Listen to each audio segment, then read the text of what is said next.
Okay. ॐ सहना भवतु, सहनौ भुनक्तु, सह वीर्यङ्करवावहै, तेजस्विनावधीतमस्तु मा विद्विषावहै। ॐ शान्ति शान्ति शान्तिः। श्रुतिस्मृतिपुराणानाम् आलयं करुणालयम् नमामि भगवत्पादं शङ्करं लोकशङ्करम्। शङ्करं शङ्कराचार्यं केशवं बादरायणं सूत्रभाष्यकृतौ वन्दे भगवन्तौ पुनः पुनः। ईश्वरो गुरुरात्मेति मूर्तिभेदविभागिने व्योमवद्व्याप्तदेहाय दक्षिणामूर्तये नमः। ॐ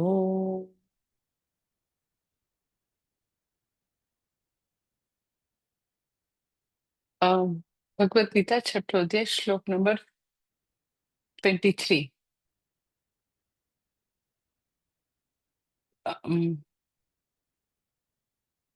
એનું ભગવદ ગીતાના મોટા ભાગના શ્લોક જે છે અનુષ્ટુપ છંદમાં છે, અમુક ત્રિષ્ટુપ છંદમાં છે. આપણે પારાયણ માટે થોડી સુગમતા રે એટલે આપણે જે પેલી લાઈન જે છે એમાં 8 અક્ષરે આપણે જરાક સ્લાઇટ પોઝ લઈએ છીએ. એટલે 8 અક્ષરના 4 ચરણ હોય. ધર્મ ક્ષેત્રે કુરુક્ષેત્રે સમવેત યુયુત્સવ, એટલે 8 8 8 8 8 8ના 4 ચરણ. એટલે આપણે 2 8 ની વચ્ચે સ્લાઇટ પોઝ લઈએ છીએ.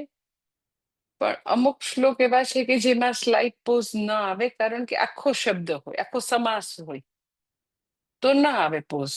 એવો આ શ્લોક છે કે જેમાં પહેલી લાઈનમાં પોઝ આવશે નહીં. એક સમાસ છે, આખો એક જ વર્ડ છે. એટલે ધર્મક્ષેત્રે કુરુક્ષેત્રેમાં પછી એ ચારેય જુદા જુદા છે. બે આ સાઈડ ને બે આ સાઈડ, તો આવે પોઝ. પણ આખી ગીતાજીમાં 3 4 જગ્યા એવું છે કે પોઝ ના આવતો આખું બોલવું પડે. એટલે હું પહેલી લાઈન આખી બોલીશ, બીજી લાઈનમાં પોઝ આવશે. ઇટ્સ લાઈક એવી રીતે છે. તમ વિદ્યા દુઃખ સંયોગ યોગ, તમ વિદ્યા દુઃખ સંયોગ યોગ વિયોગમ, તમ વિદ્યા દુઃખ સંયોગ વિયોગમ યોગ સંનિતમ. આખું એ સાથે જ બોલવું પડે. તમ વિદ્યા દુઃખ સંયોગ વિયોગમ યોગ સંનિતમ.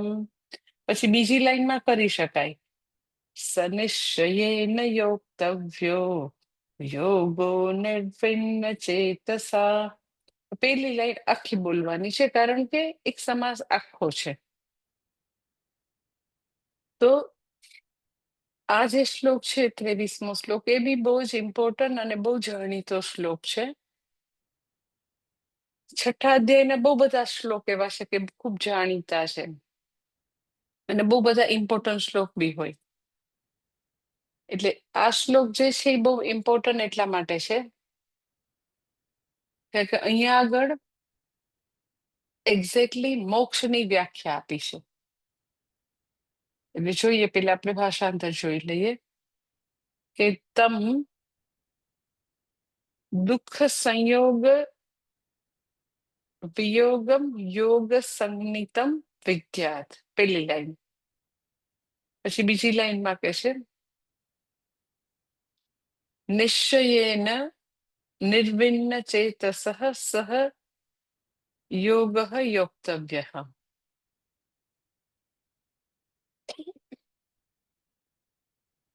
કે છે સૌથી પહેલી લાઈનમાં કે છે કે દુઃખ સાથેના સંયોગના વિયોગને યોગ કહે છે. તમને છે આવડી શું પઝલ જેવું ભગવાને વાક્ય કીધું છે, પણ હું એક્સપ્લેન કરીશ. ખાલી પહેલા આપણે અત્યારે ભાષાંતર જોઈ લઈએ. દુઃખ સાથેના સંયોગના વિયોગને યોગ કહે છે. પછી બીજી લાઈનમાં કહે છે, નિશ્ચયેન નિર્વિણ્ણ ચેતસઃ સહયોગ યોક્તવ્ય, કે વ્યક્તિએ નિશ્ચયપૂર્વક પછી થાક્યા વિના કે હિંમત હાર્યા વિના યોગ માટે પ્રયત્ન કરવો જોઈએ. એટલે આખું ભાષાંતર એવી રીતે થશે કે દુઃખ સાથેના સંયોગના વિયોગને યોગ કહે છે, અને વ્યક્તિએ એ યોગની પ્રાપ્તિ માટે હિંમત હાર્યા વિના, થાક્યા વિના નિશ્ચયપૂર્વક પ્રયત્ન કરવો જોઈએ. એટલે એકચ્યુઅલી પહેલી લાઈન જે છે એ પોતે કમ્પ્લીટ લાઈન છે, પૂર્ણ લાઈન છે. શેની વ્યાખ્યા માટે? તો કે યોગ કોને કહેવાય, અર્થાત જ્ઞાન યોગ, અર્થાત મોક્ષ કોને કહેવાય, એની આ વ્યાખ્યા છે. આપણે આપણા હિન્દુ ધર્મમાં, આપણા શાસ્ત્રમાં જનરલી મોક્ષ શબ્દ માટે બધા વિવિધ વસ્તુઓ બોલતા હોય મોક્ષ માટે. અને મોક્ષ શબ્દ જે છે એ આમ સૌથી વધારે એના માટે ગૂંચવાડા કે કન્ફ્યુઝન કે એને મિસઇન્ટરપ્રિટ થતો શબ્દ છે મોક્ષ શબ્દ. કે બધા હિન્દુ હોય ને મોક્ષ શબ્દ લગભગ ખબર હોય. મોક્ષ પામ્યા, કોઈ ગુજરી જાય તો એમ કે એનો મોક્ષ થઈ ગયો, હવે ક્યારે મારો આનાથી મોક્ષ થશે. એટલે એસ જ એમ કે આપણે ભારત વર્ષમાં જન્મેલા હોય, હિન્દુ હોઈએ તો મોક્ષ શબ્દથી બધા અજાણ ન હોય. પછી થોડું ઘણું જે લોકો કંઈક થોડુંક કંઈક પુરાણો વાંચતા હોય, કંઈક આસ્થા સંસ્કાર ચેનલમાં કંઈક જોતા હોય તો બી મોક્ષ શબ્દ સાંભળેલો હોય, અને મોક્ષ શબ્દ વિશે બધા જુદું જુદું બોલતા હોય. તો હવે એ જોવાનું છે કે એક્ઝેક્ટલી ભગવદ્ ગીતામાં મોક્ષ શબ્દની વ્યાખ્યા ભગવાનના શ્રી મુખેથી શું છે,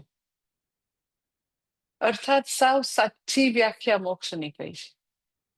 જનરલી મોક્ષની વ્યાખ્યા શું છે, તો કે અહીંથી આપણું મરણ થાય ને એને મોક્ષ કહેવાય, એનો મોક્ષ થઈ ગયો.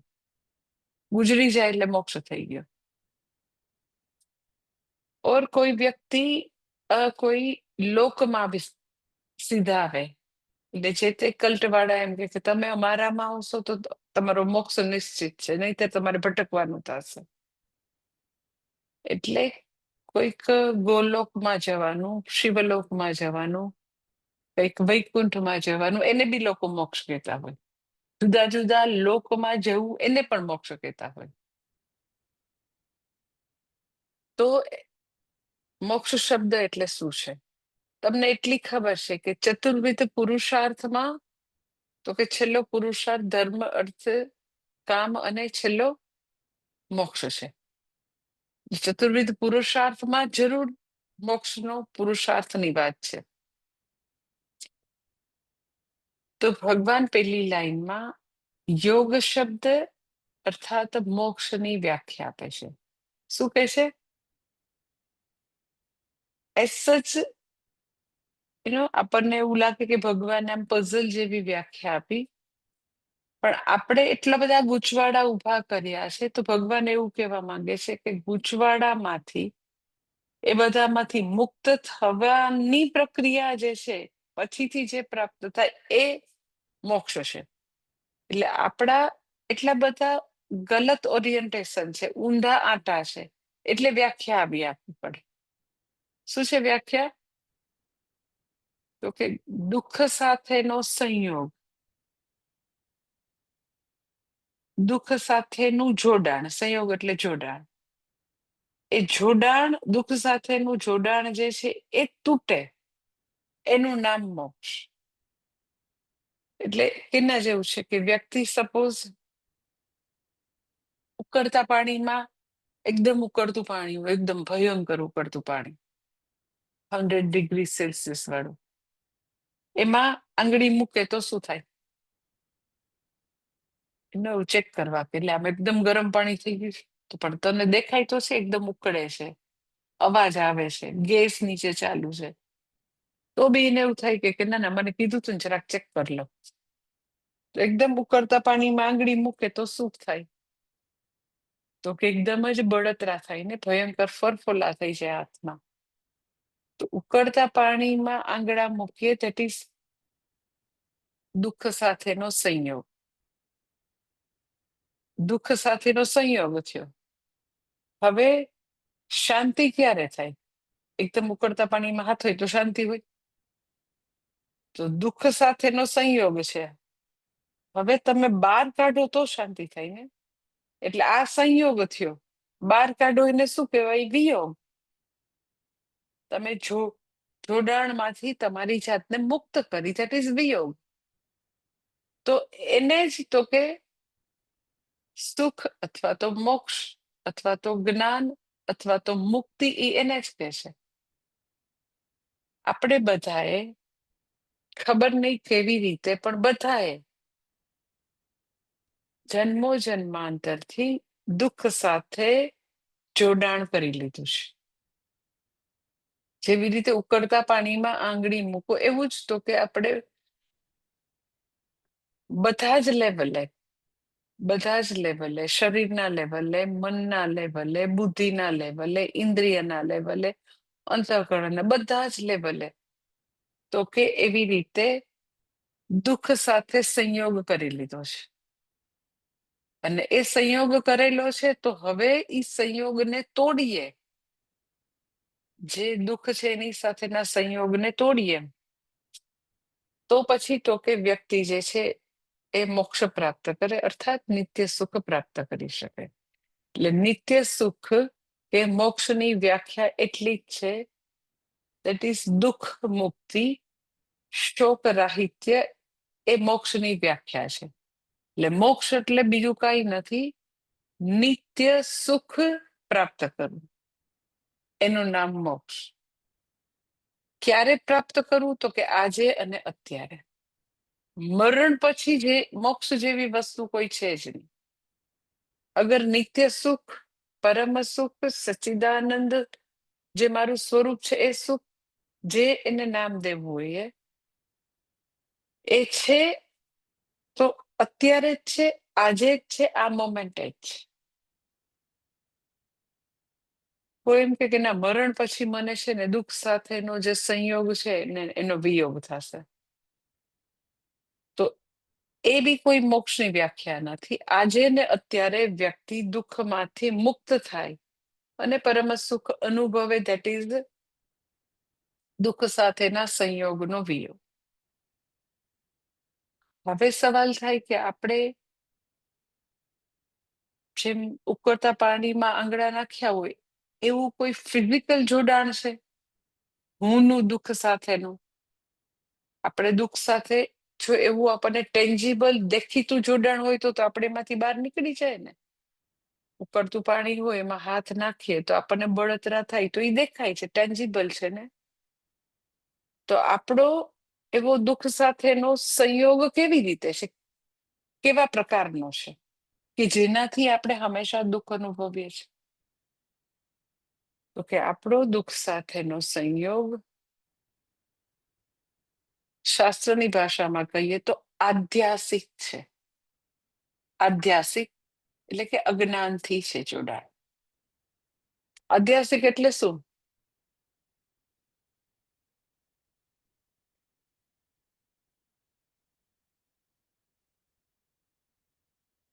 આધ્યાસિક એટલે અધ્યાસ એટલે અતસ્મિન તદબુદ્ધિ, એનું નામ અધ્યાસ. જ્ઞાન એટલે તસ્મિન તદબુદ્ધિ, અધ્યાસ એટલે અતસ્મિન તદબુદ્ધિ. અતસ્મિન તદબુદ્ધિ એટલે શું? દોરડું હોય ને, રોપ, તો દોરડાને દોરડા રૂપે જોવું, that is Tasmin તદબુદ્ધિ, that is જ્ઞાનમ. હું એમ કહું આ રોપ છે, ધીસ ઇઝ ધ રોપ. હા, તસ્મિન તદબુદ્ધિ જે છે એને એ જ જોવું, દેટ ઇઝ નોલેજ. પરંતુ દોરડાની જગ્યાએ સાપ જોવો ધેટ ઇઝ અધ્યાસ. છે દોરડું પણ આપણે જોઈએ છે શું? તો કે સાપ. એટલે આપણે નો આપણે એટલે કે હું સચ્ચિદાનંદ સ્વરૂપ હું એ જોડાણ કોની સાથે કરી લીધું છે? તો કે દેહ સાથે, મન સાથે, ઇન્દ્રિય સાથે, બુદ્ધિ સાથે. એટલે હવે આપણે હું ને હું તરીકે નથી જોતા, આત્માને આત્મા તરીકે, હું ને હું રૂપે નથી જોતા. એ જેવી રીતે રજ્જુ જે છે દોરડાને દોરડા રૂપે નહીં જોતા, હવે દોરડાને તો કે સાપ રૂપે જોવે છે. પછી ખાલી સાપ નહીં, પછી એને આમ કેટલું સાપ વિશે સાંભળ્યું ને કે હા પછી છે ને રાજકોટ આશ્રમમાં તો એવો કોબરા સાપ નીકળ્યો તો માતાજી કહેતા હતા, નામ કોબરા એવી ફેણ ચડાવીને બેઠો હતો, અને માતાજી કહેતા હતા કે વેરાયટીઝ ઓફ સાપ નીકળે છે. એટલે આ જે છે ઓલો કાળો મોટો કોબરા કહેતા હતા ને એ જ લાગે છે. અને જો તો કેવડો મોટો છે અને કેવો ફેણ ચડાવીને બેઠો છે. એટલે વ્યક્તિ હવે અધ્યાસ છે, અજ્ઞાન છે, એટલો બધો પ્રકાશ નથી, ખ્યાલ નથી આવતો. એટલે અતસ્મિન તદબુદ્ધિ એટલે હવે પછી કેટલી કલ્પના કરશે અને એકદમ ડરશે, અને એકદમ એવો ઉનાળો છે ત્યારે એને પસીનો છૂટી ગયો અને એટલો આમ થરથર કાપે છે. તો આ ખરેખર પોઈઝનસ છે. આમ તો બહુ બધા ખબર છે સાપ પેલા બિનઝેરી હોય, પણ આ તો બહુ ઝેરી હોય એવું જ લાગે. જો એનો કલર તો જો કેવો છે. એટલે એકવાર જે છે એ તમે નથી જોતા, પછી તો nth નંબર ઓફ કલ્પના વ્યક્તિ કરશે, પછી એને ડર લાગશે, પછી એનામાંથી દુઃખ છે, વિષાદ છે, પછી તો કેટલું આવશે. એકવાર અજ્ઞાન છે તો પછી અજ્ઞાનના કેટલાય સંતાનો પછી આવશે. એક્ઝેક્ટલી એવી જ રીતે હું ને પૂર્ણ સ્વરૂપ હું છું એ જ્ઞાન નથી. હું સત્યમ જ્ઞાનમ અનંત સ્વરૂપ છું એ જ્ઞાન નથી. પરંતુ જે મારી સૌથી નજીક જે છે અનાત્મા, એને હું આત્મા માની લઉં છું. મારી સૌથી નજીક શું છે? તો આ કાર્યકારણ સંઘાત છે. શરીર જે છે એ સૌથી નજીક છે. એટલે હવે આત્માને આત્મા તરીકે નહીં માનતા, એને આત્માનું આત્મા તરીકે દર્શન થતું નથી. તસ્મિન તદબુદ્ધિ નથી. હું ચૈતન્ય સ્વરૂપ છું ઈ દેખાતું નથી. હવે હું ને કેટલા માનશે? તો કે હું બ્રાહ્મણ છું, હું ક્ષત્રિય છું, હું ગોરો છું, હું કાળો છું, હું તો કે વૃદ્ધ છું, અનેક અનેક વસ્તુ. હું તો બહુ જ બ્રિલિયન્ટ છું, હું તો ડોક્ટર છું, હું તો બહુ પૈસા વાળો છું, આ તો સૌ ગરીબ છે, અમે એની આ સંબંધ ન રાખીએ. એટલે એકવાર વ્યક્તિ રજ્જુને રજ્જુ તરીકે નહીં જોવે તો અનેક પછી બીજી વસ્તુ હશે. એટલે એકવાર સ્વની ઓળખ નથી, હું કોણ છું એ ખબર નથી. એટલે હવે એ હું વિશે અનેક એટલે અનેક ભ્રમણાઓ સેવશે, અનેક અધ્યાસ હશે, અધ્યાસની હારમાળા હશે. તો હવે તો તમને થાય કે પણ હું ને હું ન જોઈએ, આત્માને આત્મા તરીકે ન જોઈએ, આત્માને અનાત્મા જોઈએ તો કેવી રીતે દુઃખ આવે? તો કેવી રીતે દુઃખનો સંયોગ થઈ ગયો? તો દુઃખનો સંયોગ નથી. ક્યાંથી બધા દુઃખની તમે એમ કહી શકો સોર્સ એ દુઃખની જનેતા છે. સ્વસ્વરૂપ વિશેના અજ્ઞાન એ સર્વ દુઃખોની જનેતા છે. કે જ્યારે પોતાની ઓળખ એક શરીર પૂરતી મર્યાદિત છે, શરીર માને છે, તો શરીર અનેક મર્યાદાઓથી ગ્રસ્ત છે, તો એ બધી મર્યાદાઓ મને લાગશે. મનની પણ બધી મર્યાદાઓ છે, બુદ્ધિની પણ મર્યાદાઓ છે, આંખ, કાન, નાક, બધી ઇન્દ્રિયોની પણ મર્યાદા છે. એટલે હવે દુઃખ સાથેનો સંયોગ ક્યાં દૂર છે? એટલે આપણે પોતાની મેળે દુઃખ સાથેનું જોડાણ કરેલું છે. જેમ વ્યક્તિ હાથે કરીને ઉકળતા પાણીમાં હાથ મૂકે તો એમાં કોઈ કઈ ન કરી શકે. એને સુખી થવું હોય તો શાતા જોઈતી હોય, બળતરામાંથી રાહત જોતી હોય તો એને પોતે ઉકળતા પાણીમાંથી હાથ કાઢવો પડે. એમ આપણે બધાએ જન્મો જન્માંતરથી આપણી જાતને, હું ને આ બધા સાથે જોડી દીધી છે. શરીર, મન, બુદ્ધિ, ઇન્દ્રિય સાથે જોડી દીધી છે.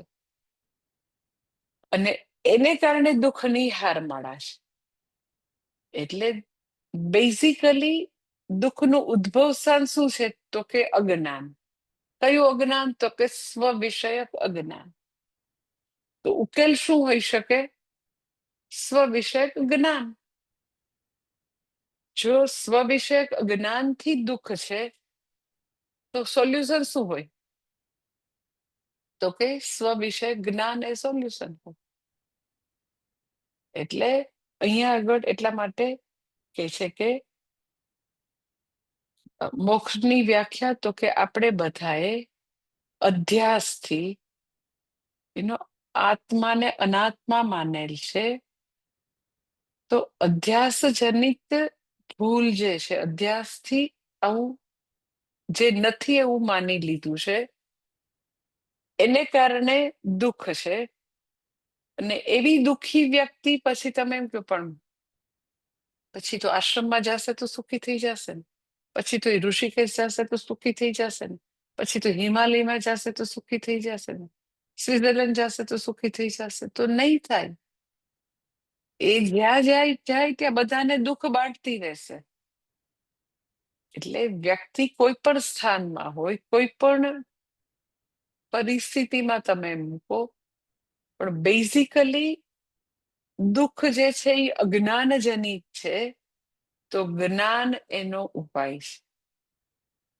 એટલે દુઃખ સાથેનો જે આપણે અધ્યાસથી સંયોગ કર્યો છે, તો જ્ઞાન પ્રાપ્ત થતા વિયોગ થશે. અને તો મને મારા જીવનનું જે ધ્યેય છે, પરમ સુખ એ પ્રાપ્ત થશે. એટલે કે છે કે જે સમસ્યા છે એ આધ્યાસિક છે, અજ્ઞાનની સમસ્યા છે. તો પછી એનો જવાબ પણ તો કે જ્ઞાન જ હોય. અજ્ઞાન થી દુઃખ છે, તો જ્ઞાન પ્રાપ્ત કરવાથી તો કે વ્યક્તિ સુખ પ્રાપ્ત કરી શકે. અને પછી ભગવાન બીજી લાઈનમાં ખૂબ સરસ વસ્તુ કહે છે કે જ્યારે વ્યક્તિ ભગવદ્ ગીતાનો અભ્યાસ કરે અને દીર્ઘ સમયથી અભ્યાસ કરતી હોય તો એને જેના માટે અભ્યાસ શરૂ કર્યો એની એટલી બધી અનુભૂતિ ન થાય તો એની ધીરજ ઘણીવાર ખૂટી જાય. કેમ કે આપણે ભગવદ્ ગીતાનો અભ્યાસ પંડિત બનવા માટે નથી કરતા, આપણે લોકોને બતાવી દેવા માટે નથી કરતા, કાન પવિત્ર કરવા માટે નથી કરતા. આપણે એક્ઝેક્ટલી નિત્ય સુખ પ્રાપ્ત કરવા માટે અભ્યાસ કરીએ છીએ. તો અગર મને નિત્ય સુખ ની ઝલક પ્રાપ્ત ન થાય, ઓર તમે એમ કહો કે શ્રવણ કરવાથી ધીરે ધીરે આપણે આવા જે ભાર જે છે તે ઘણું બધું આપણને લાઈફમાં બર્ડન જણાતું હતું, એ બધું ધીરે ધીરે અગર હળવું ન થાય તો વ્યક્તિ જે છે એ ઘણીવાર બહુ જ એને ખેદ થાય, ખૂબ જ એને ડાઉટ્સ જાય, બધી શંકાઓ જાય. કેવી શંકાઓ જાય? તો કે છે કે વ્યક્તિને એવું થાય કે ભગવદ્ ગીતા ભણવાથી ખરેખર એમ કે મને જે જોઈએ છે એ મળશે, અથવા તો પોતાના પ્રારબ્ધ માટે એને ડાઉટ જાય, સંજોગો માટે ડાઉટ જાય. પછી એને એવું થાય કે હા, ભગવદ્ ગીતા તો મહાન છે, પણ મારી કેપેસિટી નથી. એટલે પોતાની ક્ષમતા માટે ડાઉટ જાય, યોગ સિદ્ધિ માટે ડાઉટ જાય, પ્રારબ્ધ માટે ડાઉટ જાય, સંજોગો માટે ડાઉટ જાય. અને વ્યક્તિ જે છે એને ઘણીવાર બહુ જ એમ કે શ્રદ્ધાથી શ્રવણ કરે, ઘણીવાર ઇન્ટ્રોસ્પેક્શન કરે ઘણું બધું, તો બહુ બધા પોતાના દોષ પણ દેખાય. અને એનું મન જે છે એકદમ જ હાલક ડોલક થવા માંડે. પછી ધીરજ ખૂટી જાય, કારણ કે એનો ભગવદ્ ગીતા ભણવાનું જે છે એ એવું નથી કે આમ તમે અડધી કલાક પ્રાણાયામ કર્યા તો તમને આમ તરત જ આમ સારું ફીલ થાય. તમે રોજે 15-20 મિનિટ પેલું સૂર્ય નમસ્કાર કર્યા, જોગિંગ કર્યું, વોકિંગ કર્યું, તો આમ કેમ અમુક બેનિફિટ તમને દેખાવા માંડે તરત.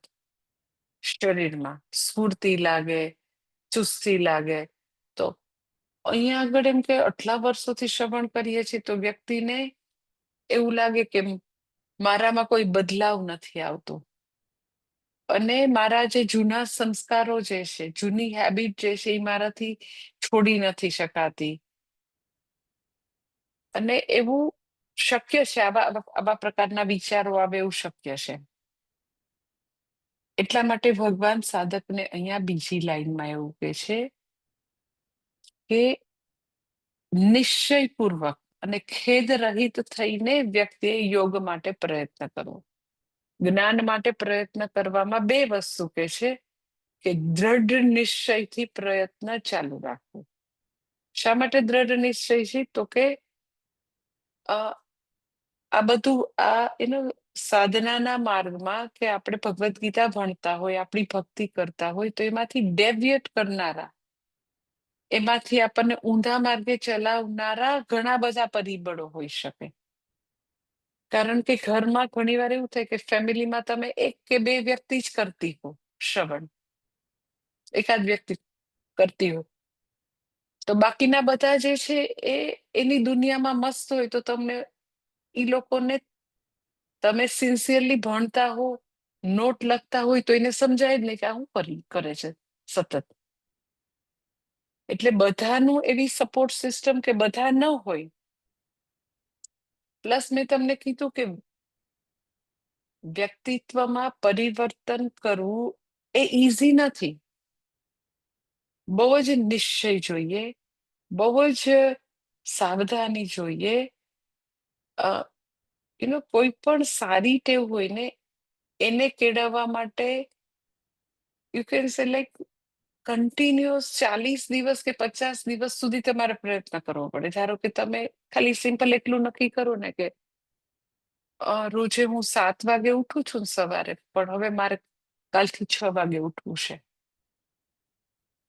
કારણ કે મને મારું મનન નથી થતું, મને નિધિધ્યાસન નથી થતું, મારે મારી નોટ લખવી છે તો નથી લખાતી, તો મારે 1 કલાક વહેલા ઉઠવું છે. કલાક 7 ની બદલે 6 વાગે, ખાલી એટલું જ. એવું નહીં કે બ્રહ્મ મુહૂર્તમાં 4 વાગે ઉઠવું, એવું તો કઈ નક્કી નથી કર્યું, ખાલી 6 વાગ્યાનું નક્કી કર્યું છે. તો એમ કે સારી હેબિટ કેળવવી હોય ને તો તમારે કન્ટિન્યુઅસ 45-50 ડેઝ સુધી આમ નિશ્ચયપૂર્વક તમારે આમ ડટી રહેવું પડે. પછી સપોઝ તમને એમ કે 50 દિવસ પછી તમારી હેબિટ થઈ ગઈ કે આમ તમે સરળતાથી 6 વાગે સપોઝ ઉઠી શકો છો, માની લ્યો. 6 મંથ્સ, 1 યર સુધી તમે રોજે 6 વાગે ઉઠો છો. પછી તમે 1 વર્ષ સુધી 6 વાગે ઉઠ્યા, અને પછી તમે કંઈક બહાર ગામ ગયા, તમે અમેરિકા ગયા, અહીં ગયા, ત્યાં ગયા, વોટેવર, અને પછી તમે જે 6 વાગે ઉઠતા હતા ને એને બદલે પાછા 7, 7:30 ઉઠવા માંડ્યા. અમેરિકા ખાલી મહિનો જ ગયા છો તમે. તમે એમ કહો પણ માતાજી ત્યાં છે ને પછી એમ કે બધી દિવાલો લાકડાની હોય ને, આપણે વહેલા ઉઠીને પછી બીજાને ડિસ્ટર્બ થાય ને, એટલે હું 7, 7:30 ઉઠતી હતી. એક બેન મને કહેતા હતા. પછી ઇન્ડિયા પાછા આવ્યા તો 1 વર્ષની જે વહેલા ઉઠવાની હેબિટ હતી એનું ધોવાણ થઈ ગયું. ઇન્ડિયા આવીને 7:30 ઉઠવા માંડ્યા પાછા. તો જસ્ટ ઇમેજિન કે સારી હેબિટ કેળવવા માટે 1 વર્ષ સુધી નિશ્ચયપૂર્વક પ્રયત્ન કરવો પડે. પછી 7:30, 8, 8:30 એકદમ તામસિક અને રેઢિયાળ ને લેઝીની જેમ ઉઠવા માટે કરવું પડે? કઈ ન કરવું પડે ને. એટલે સાચે જે બી લોકો મોડા ઉઠતા હોય ભગવદ્ ગીતા ભણીને એને તો હું તામસિક જ કહીશ. કોઈ મારી સાથે એવી આર્ગ્યુમેન્ટ કરે ને પણ આમ મોડા સુએ છે, પણ હું ટોલ્યું મોડા સુવો? મેં કઈ કીધું તમને મોડા સુવો? ભગવદ્ ગીતા ભણનાર વ્યક્તિએ વહેલા જ ઉઠવું જોઈએ. શા માટે? તો કે તો તમે જે ભણેલા છો એનું તમે પાલન કરી શકશો. એમ કે લાઈક તમે ભણવામાં આવે કે તમારે તમારા જપ કરવા જોઈએ, ફિઝિકલ પ્રેયર, કાયિક પૂજા કરવી જોઈએ, તો તમે ક્યારે કરવાનું? 7:30, 8 ઉઠો, કરો ક્યારે તમે? પછી જે બી ભણ્યા છો એની નોટ લખવાની હોય તો ક્યારે કરવાનું?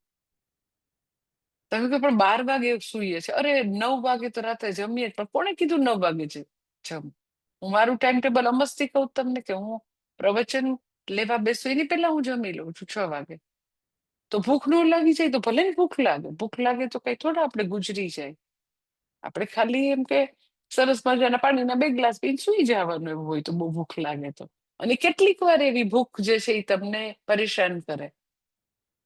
If you train your self કે નહીં ખાઈએ, સૂર્યાસ્ત પછી નથી જ ખાવું, તો પછી શરીરને તો એવું છે જેટલું તમે જમવાનું આપો એટલું ઈ બિચારાને ખબર જ નથી. શરીરને ખબર નથી તો ખાધા જ કરશે, ખાધા જ કરશે. ઊંટની જેમ. પછી કોઈ વાર ખાવાનું ન મળે તો શું કરશું? સ્ટોરેજ ચરબી છે એ કામ લાગશે. સાચે એ બિચારાને ખબર નથી એટલે તમે જે આપશો એ ખાધા કરશે. તમે 2 રોટલી ખાતા હો પછી તમે એમ 4 રોટલી કરી નાખશો જમવામાં તો એ તો 4 ખાવા માંડશે. પણ તમે 6 કરી નાખો 6 ખાવા માંડશે. તમને ખબર હોય ને કે ભાઈ 1,500 કેલરીથી વધારે લેવાની જરૂર નથી. આપણે 1,500 કેલરી નથી વાપરતા. એટલે એનીવે મારું કહેવાનું એ છે કે કોઈ બી સીધી સાદી હેબિટ જે છે એમાં બી વ્યક્તિ સારી હેબિટોને કલ્ટિવેટ કરવા માટે ખૂબ નિશ્ચય જોઈએ. તો આત્માને અનાત્મા માનવાની ભૂલ આજકાલની નથી, જન્મો જન્માંતરની છે. તો એ જાતા વાર તો લાગશે. નિધિધ્યાસન કેટલું બધું કરવું પડે, કેટલું બધું મનન કરવું પડે, કેટલું બધું શ્રવણ કર્યા જ કરવું પડે. ખરેખર ભગવદ્ ગીતા ઉપનિષદ ભણવા, બ્રહ્મ વિદ્યા પ્રાપ્ત કરવી એ ફૂલ ટાઈમ નું કામ છે. ફૂલ ટાઈમ વ્યક્તિ ફૂલ ટાઈમ ગુરુકુલમાં જઈને, ગુરુ પાસે જઈને, ગુરુના ચરણોમાં બેસીને ફૂલ ટાઈમ ભણવાની વસ્તુ છે.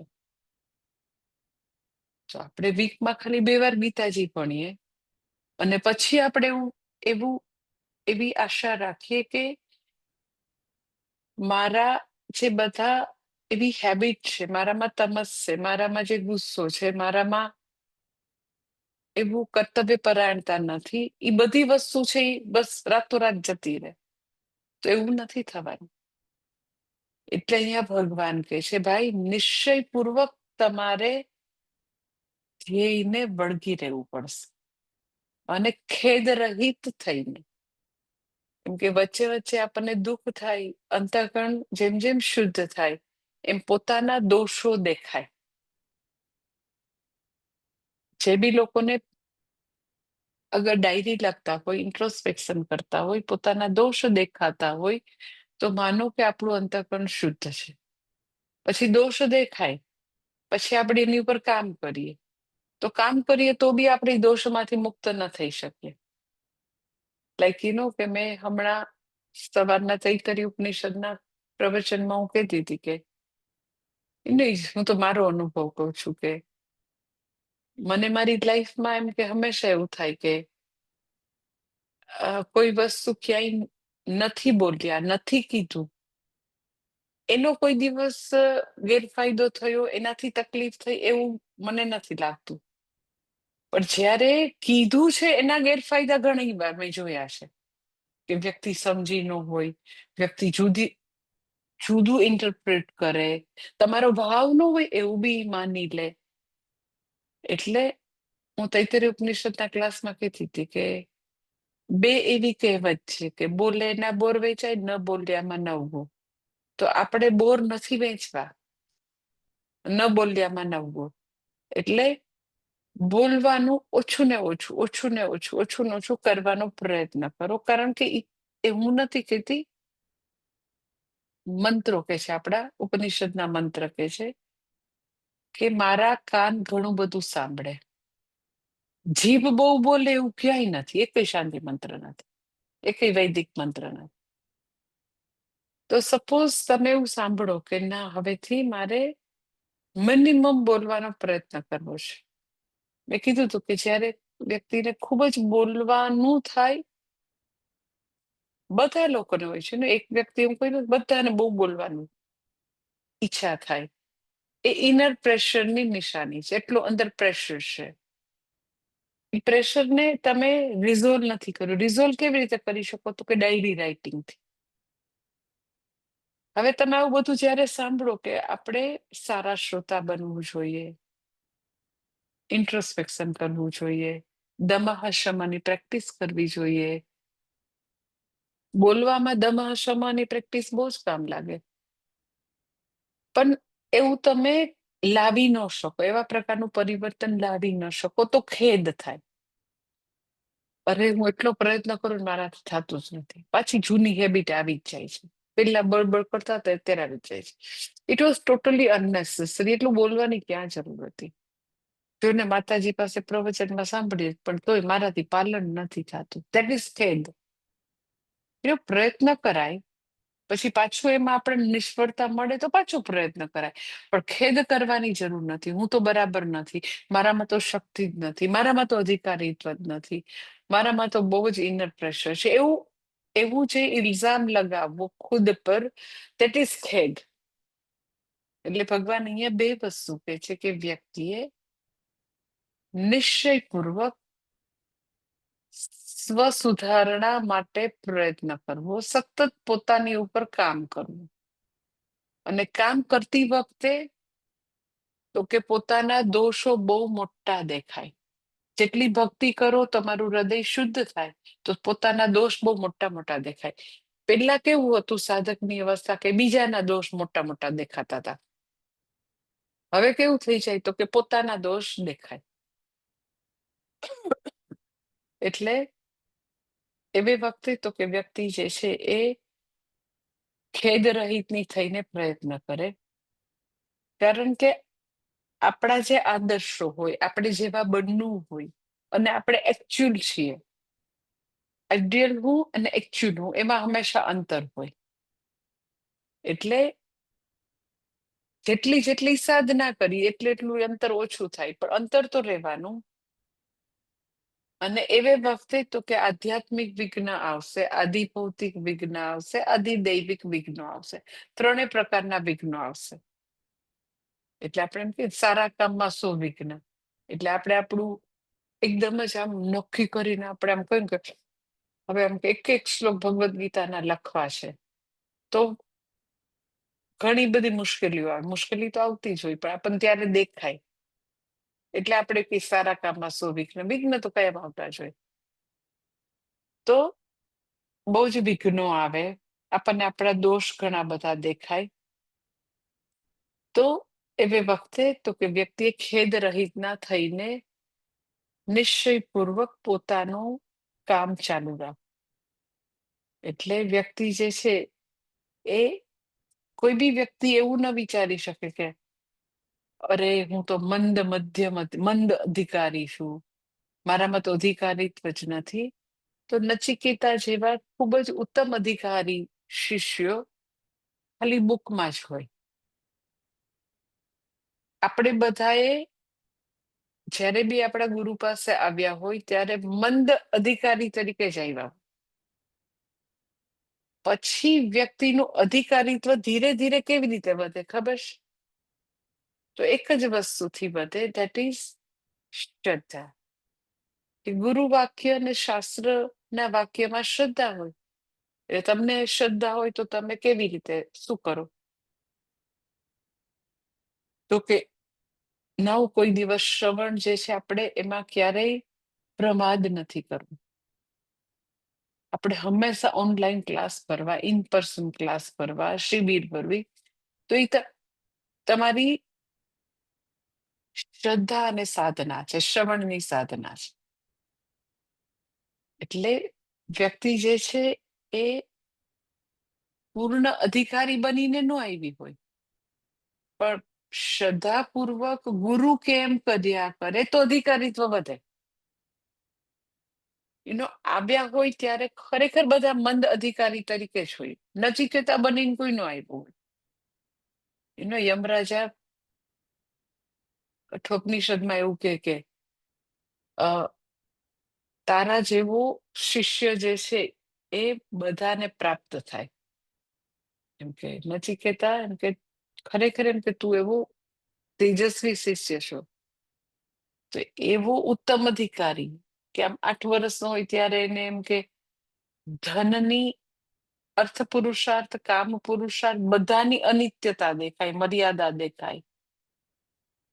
પછી એવી એવી એની આમ જેને કહે ને કે પ્રચંડ મેધા શક્તિ, કે બધી કર્મકાંડની વસ્તુ ફટાક યાદ રાખી દે, આ ફોટોગ્રાફિક મેમરી, ને પછી તરત ને તરત રજૂ કરી શકે કે આ તમે કીધું ને આખી સ્વર્ગની વિદ્યા.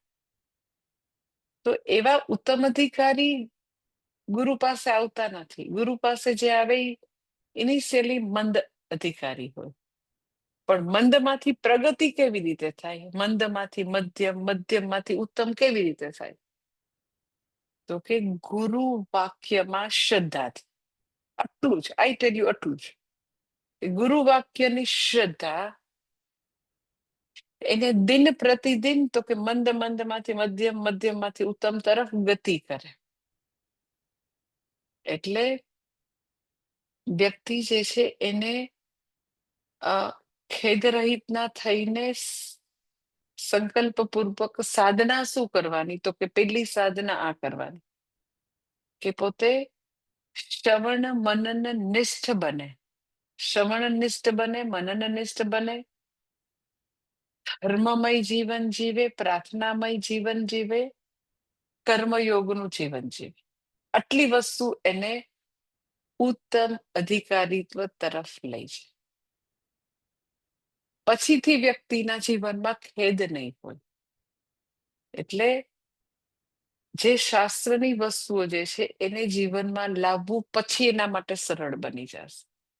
એટલે ભગવાન કહે છે અહીંયા આગળ, સનિશ્ચયેન યોક્તવ્ય યોગો નિર્વિઘ્ન ચેતસા, કે તારે નિશ્ચયપૂર્વક, થાક્યા વિના, હિંમત હાર્યા વિના તારે જ્ઞાન માટે, મોક્ષ માટે પ્રયત્ન કરવો જોઈએ. અને એ વસ્તુ હજી આગળ ભગવાન કહે છે, નેક્સ્ટ સેશનમાં જોઈ લઈશું. ઓમ પૂર્ણમદ પૂર્ણમિદમ પૂર્ણાત પૂર્ણમુદચ્યતે પૂર્ણસ્ય પૂર્ણમાદાય પૂર્ણમેવાવશિષ્યતે. ઓમ શાંતિ શાંતિ શાંતિ. હરિ ઓમ શ્રી ગુરુભ્યો નમઃ. હરિ ઓમ.